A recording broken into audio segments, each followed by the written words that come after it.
안녕하십니까. 4월 26일 월요일 말씀 묵상 함께 시작하겠습니다. 오늘은 마이크 문제 없죠? 잘 것 같습니다. 예, 오늘 새롭게 한 주가 시작되는데요. 주님께서 주시는 은혜가 우리 모든 성도님들 가운데 그리고 가정과 생업 가운데 함께 계시기를 간절히 기도합니다. 오늘 본문은 사도행전 27장 13절에서부터 26절까지 사도 바울이 탄 그 배가 유라굴로 광풍을 만나는 이야기인데요. 이 이야기가 누가가 이 이야기를 쓰면서 우리에게 무슨 메시지를 주고 있는지를 한번 생각해 보았으면 좋겠습니다. 하나님께서 우리에게 어떤 사명을 주셨는가? 그리스도인들이 얼마나 귀중한 존재인가? 이런 사실을 확인하는 하루가 되었으면 좋겠습니다. 그럼 이 시간 함께 말씀을 보도록 하겠습니다.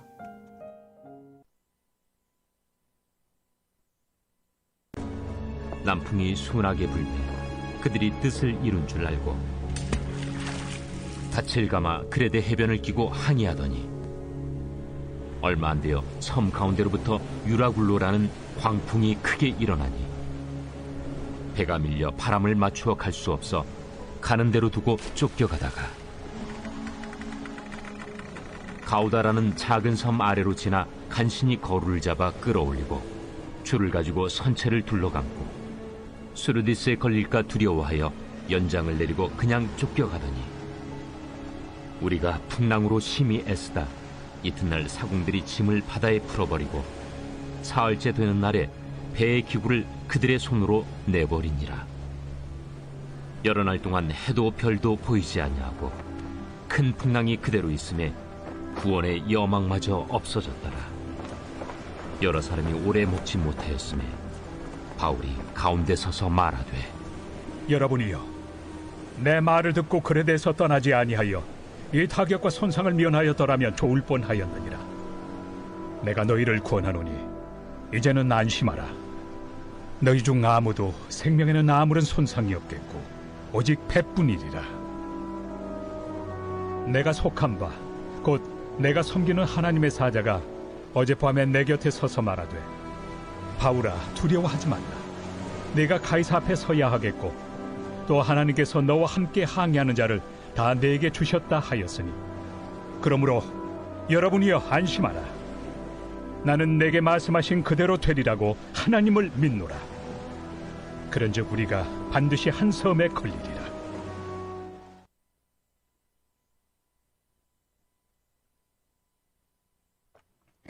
네, 이제 가이사랴에서 로마로 가는 그 여정 가운데 유라굴로 광풍을 만나는 이야기 함께 보셨습니다.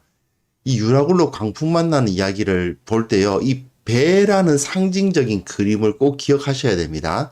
바울이 탄 이 배의 모습이 우리가 살고 있는 그 세상의 현실, 이 당시 사람들이 살고 있는 세상의 현실을 상징하고 있다는 것을 생각해 보셔야 됩니다.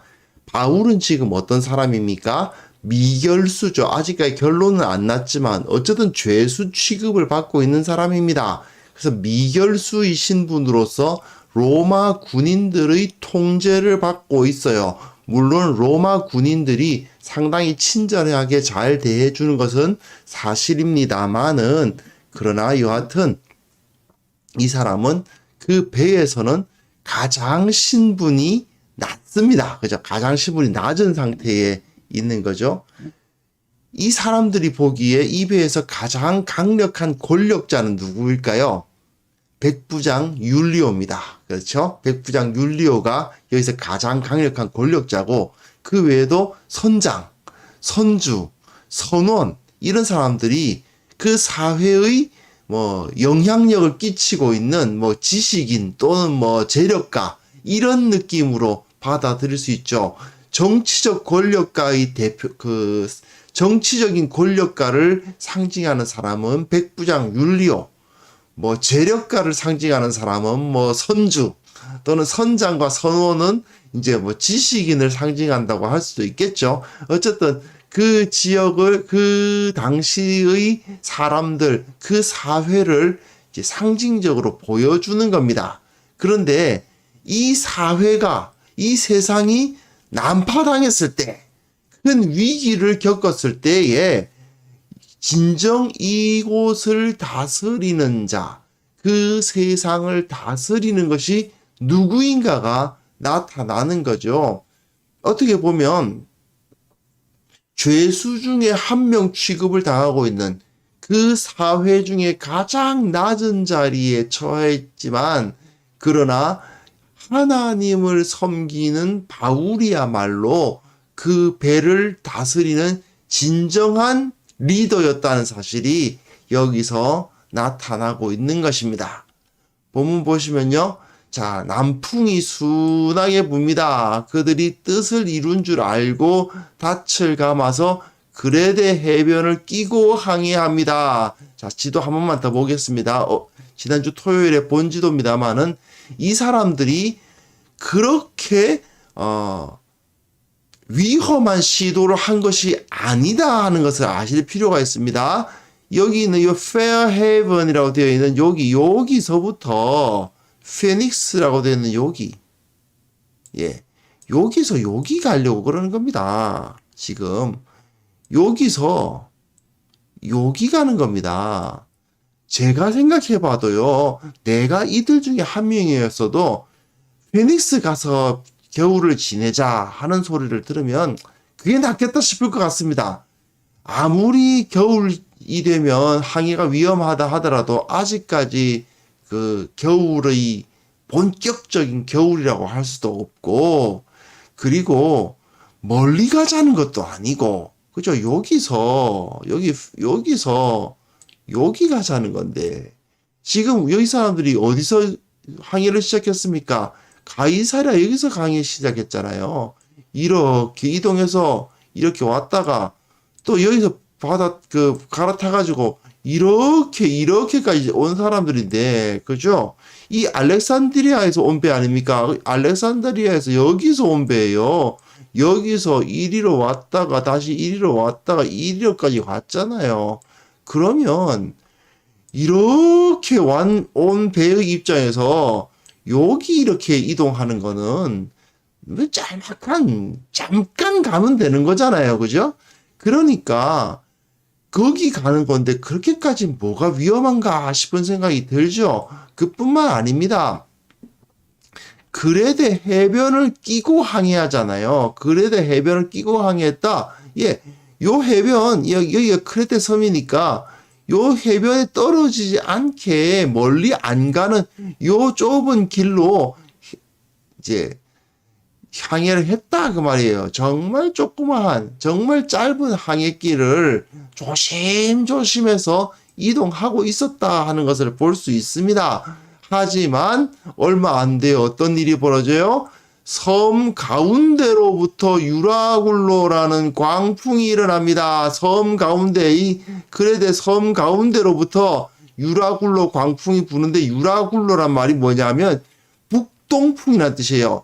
유로 하면은 동풍이라는 뜻이고, 퀼로스 하면 북풍이라는 뜻이에요. 이 헬라어와 그 라틴어가 섞여 있는 말이다, 아니다, 라틴어다, 이렇게 해석이 조금씩 다를 수 있지만, 여하튼 유라굴로 광풍이 어디서요? 섬에서 불어요. 북동풍이니까 바람이 이렇게 내리쳐요.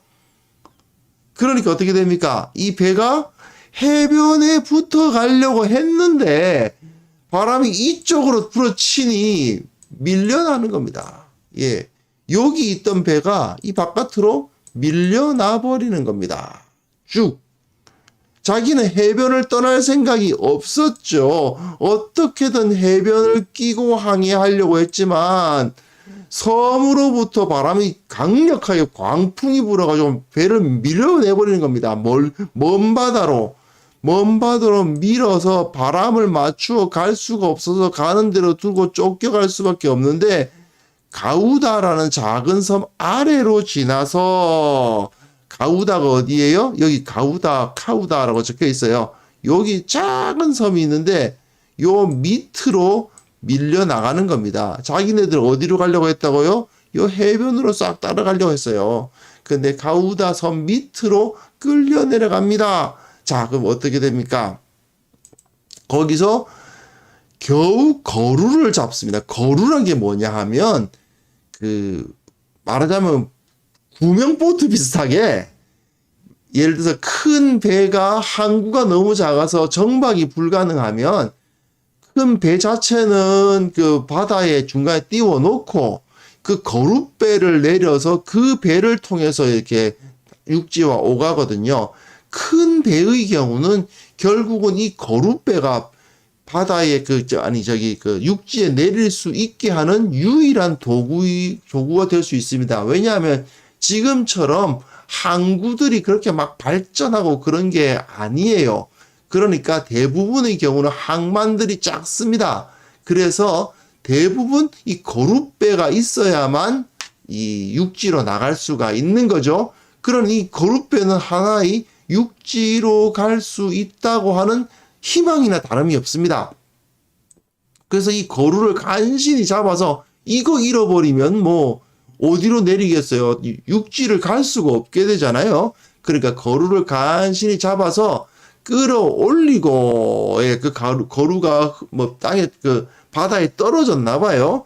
그래서 그걸 끌어올리고는 줄을 가지고 선체를 둘러 감고, 나름대로 선체를 둘러 감아가지고 파손되지 않도록, 그 바람에 배가 파손될 위기가 있었나 봅니다. 그러니까 선체를 둘러 감는 그런 모습을 볼 수가 있습니다.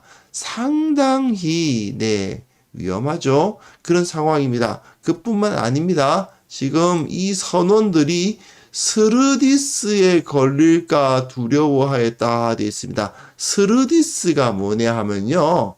이게 그 스르디스라고 되는 그 지역의 위성 사진입니다. 여기 보면 이 바다는 바다인데 위에서 보기에도 이 모래톱이 이렇게 보인단 말입니다. 아주 얕은 거죠. 물론 물이 빠졌을 때 찍었을 겁니다. 물이 들어오면 요거보단 더 이제 수심이 깊어서 잘 안 보이겠지만, 여기가 이제 시리아 육지인데, 육지에서 바다이긴 하지만 이렇게 얕은 바다인데 이렇게 바닥이 보일 정도로 얕은 부분이 있는 거죠. 큰 배로서는 여기에 들어가면 바로 모래톱에 걸리고 맙니다. 위치가 어디냐면 여기에요. 샌드뱅크스 오브 서티스라고 되어 있는 여기가 요 지역이, 그러니까 이 지역에 분포하는 곳이 굉장히 수심이 얕고 모래톱으로 되어 있어서 큰 배가 여기까지 밀려버리면, 여기에 걸려버리면 이 큰 배는 이제 끝장인 겁니다. 더 이상 뭐 어떻게 할 수가 없는 거예요. 그러니까 이게 제일 무서운 거죠. 자, 그래서 스르디스에 걸릴까 두려워해서 연장을 내리고 그냥 쫓겨가더니 풍랑으로 심히 애쓰다가 이튿날 사공들이 짐을 바다에 풀어버립니다. 왜요? 걸릴까봐. 바닥이 걸리면 이 배는 이제 더 이상 사용할 수가 없게 되잖아요. 그러니까 짐을 바다에 풀어서 어떻게든 바닥이 바다 속에 있는 곳에 바닥에 걸리지 않도록, 이 배가 걸리지 않도록 하는 겁니다. 사흘째 되는 날엔 3일이나 지났어요. 근데 이제 배의 기구를 다 손으로 내버립니다. 자기 손으로 다 내버려요. 이거 안 내버리고 바닥에 걸리면 어떡해요? 근데 왜 이런 행동을 할까요? 여러 날 동안 해도 별도 보이지 않기 때문이었습니다.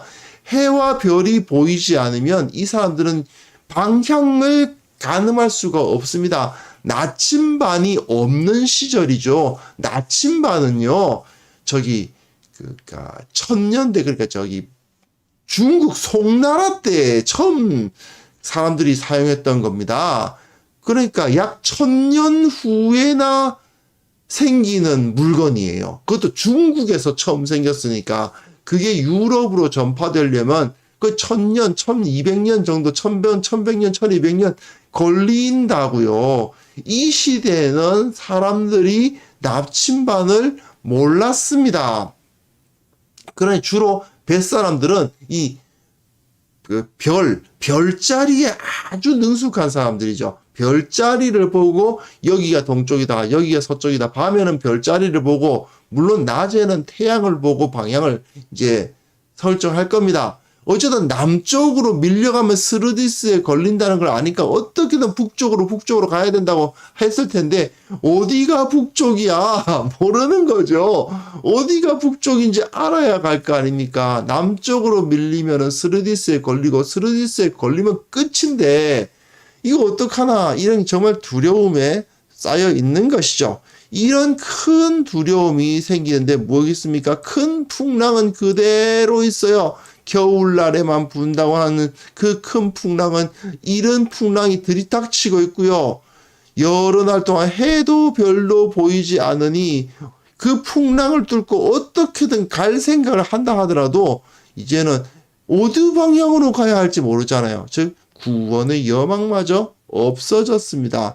완전히 소망이 끊어져 버린 상황. 예, 사람들이 어떤 소망이 없는 상황에 처하고 말았다라고 기록하고 있어요.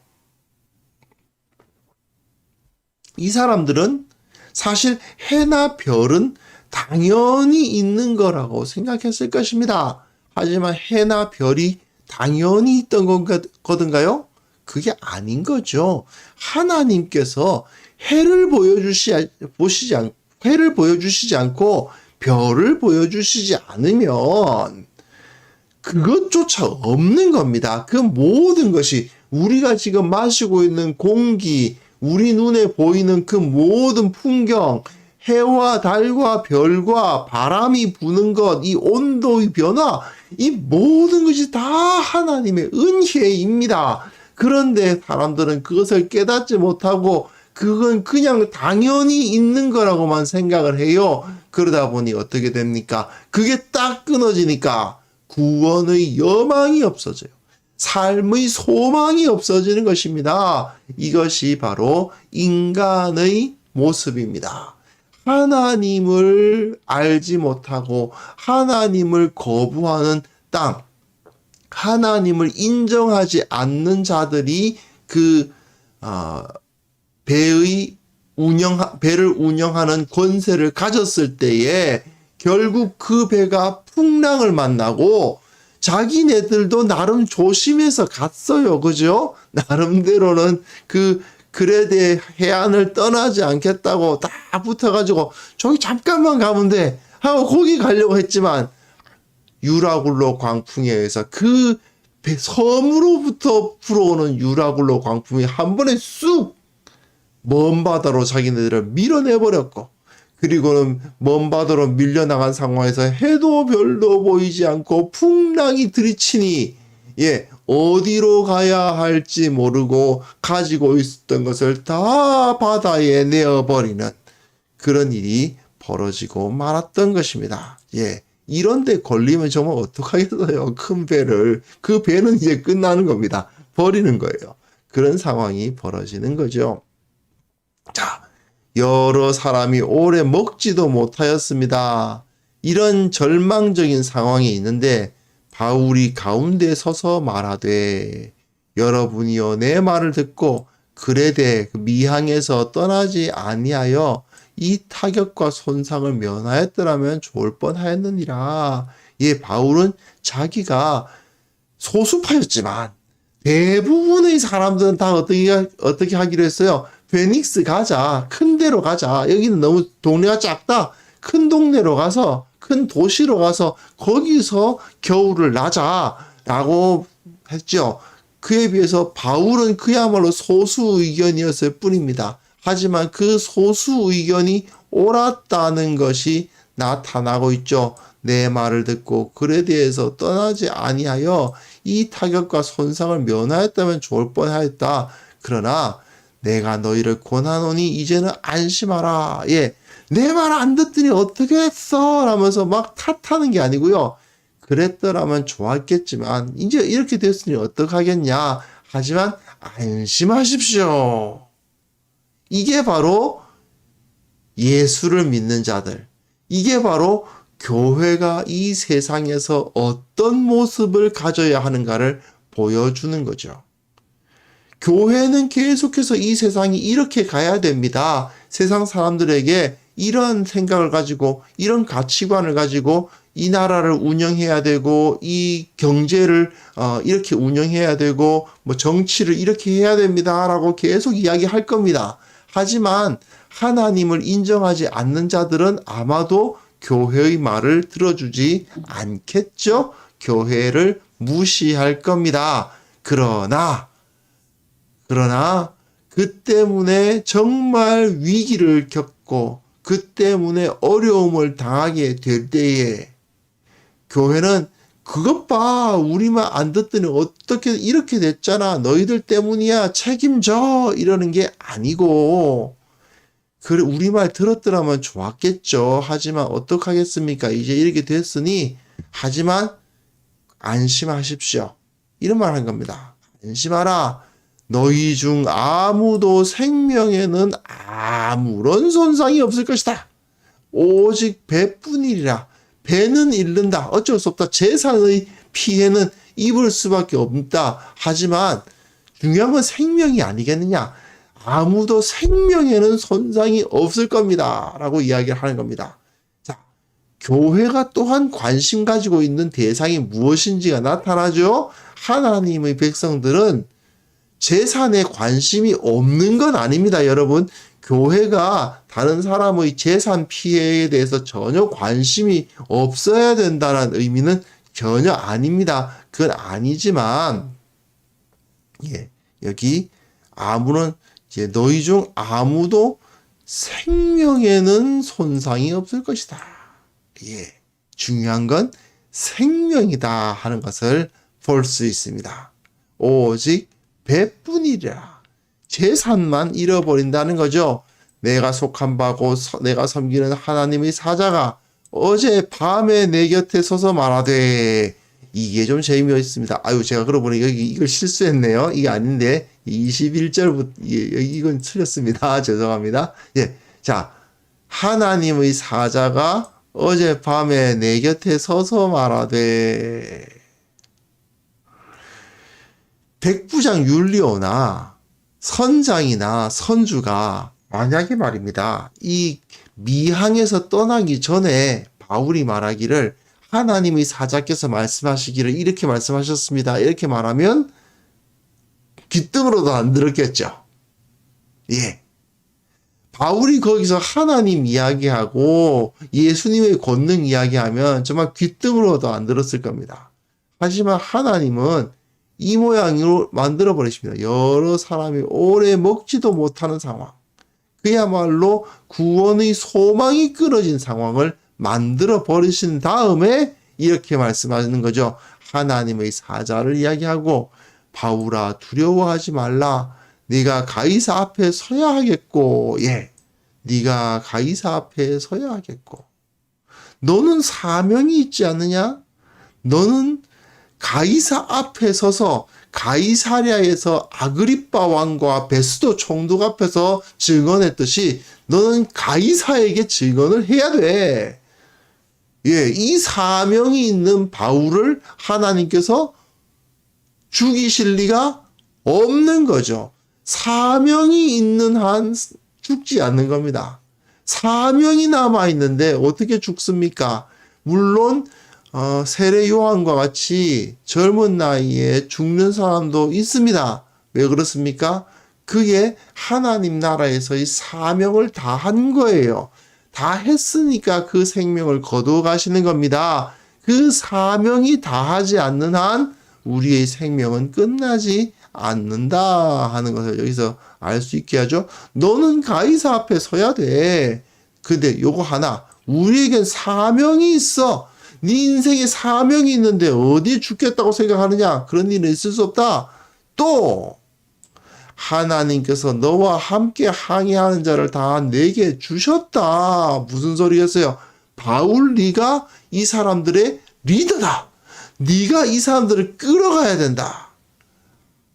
교회는요, 지금 이 세상의 사람들이 우리들이 손에 맡겨졌다는 사실을 깨달아야 됩니다. 아니, 무슨 소리예요? 저희들은 제일 낮은 사람들이잖아요.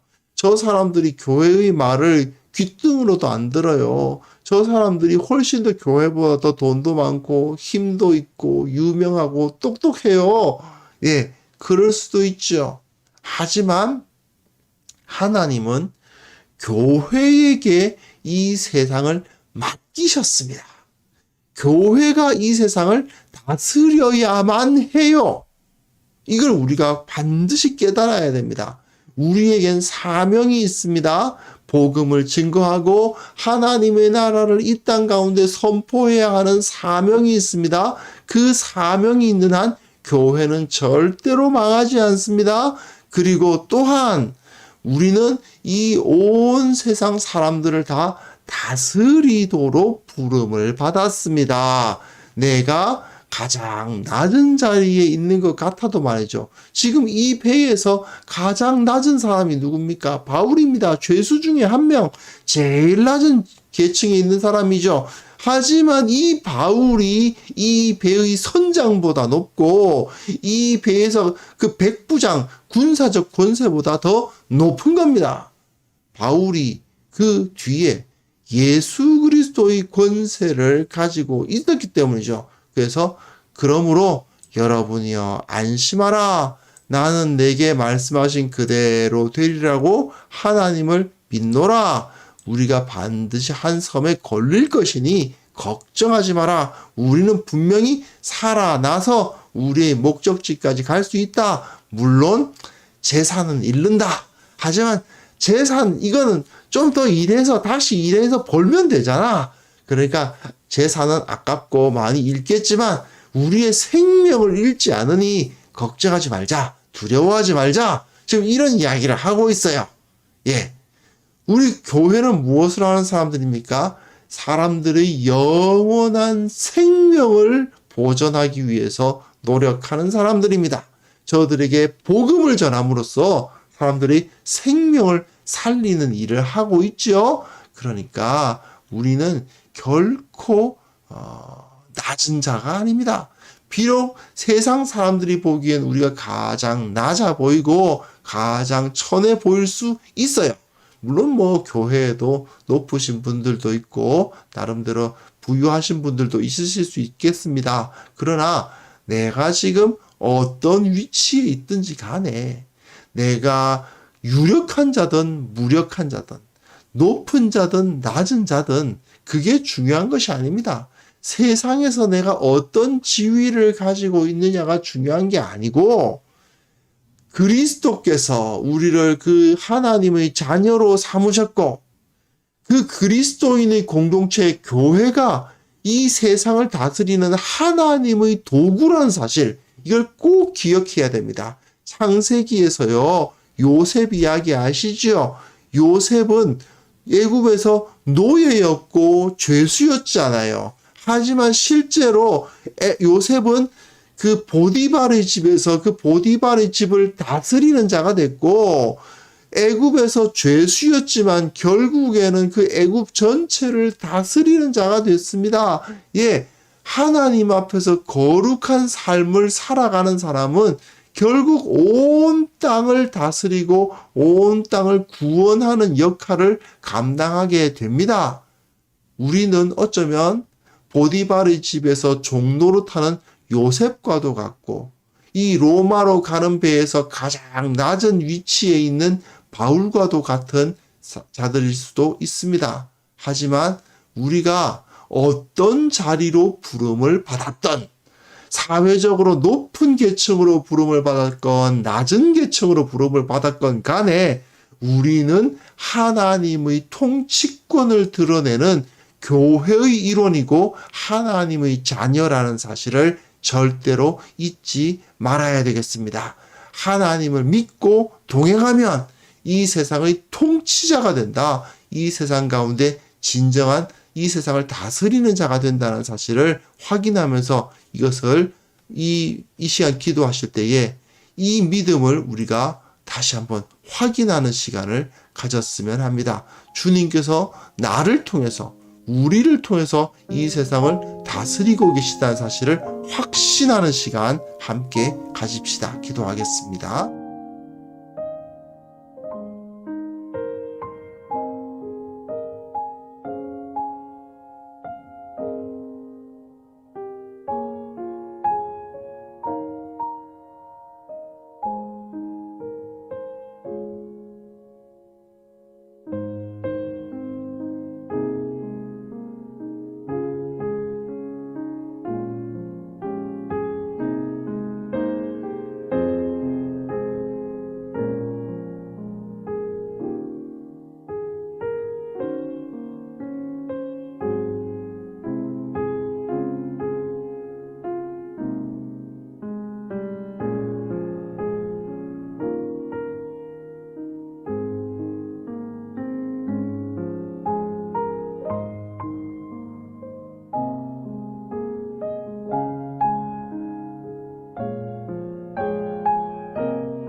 하나님 아버지, 내가 이 세상을 다스리시는 하나님의 통치권을 이 세상 가운데 드러내는 자라는 사실을 기억하게 하여 주옵소서.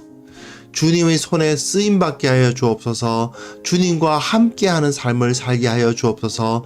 주님을 세상에 드러내기 위해서 최선을 다해서 살아가는 자가 되게 하여 주옵소서. 특별히 이 세상이 어려움을 당하고 있을 때 교회가 세상에 소망을 던지는 공동체가 될 수 있어야 되겠습니다. 그것을 위해서 주님과 더욱 가까이, 주님과 더욱더 깊이 교제하고 주님을 온전히 깨닫는 자들이 되어야만 되겠사오니 주님 우리에게 함께 하여 주시고 그 은혜로 부어 주옵소서. 이 세상이 코로나19 때문에 정말 많은 어려움을 겪고 지금도 수많은 사람들이 고통 가운데 있으며 소망을 잃어가고 있습니다.